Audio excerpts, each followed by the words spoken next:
mmadụ si na okwe Senator Ifeanyi Ubah pụtara nọọ na-esonyeziri ndị otu APGA na dịka a na-akwadosi ike maka abalị asatọ a ga-achịkọba mmemme họpụta ịzọ ọkwa gọvanọ. Ndị etu a bụ ndị a nabatara nnọọ n'ụdị zuru oke nyere steeti chairman APGA Barrister Ifeatu Obi Okoye na International Convention Center bụ nke dị n'Awka. Onye nta aka ebe Ejike Abana wetara anyị akụkọ.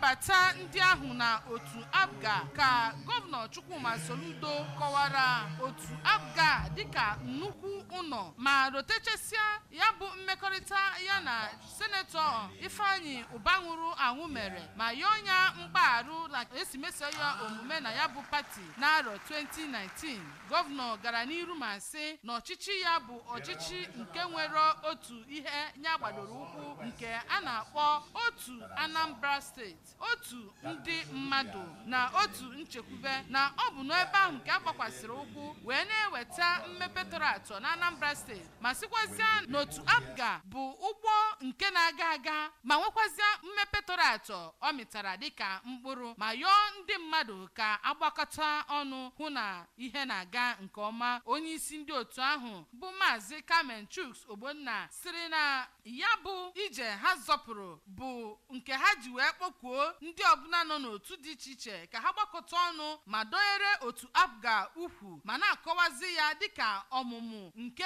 na-eweta udo. Otu onye amara aha ya bụ Uwezuoke tinyekwere ọnụ n'okwu na-ayọkwazi gọvanọ Soludo ka ọ gaa n'iru wee mezue nkwa o kwere ndị Anambra.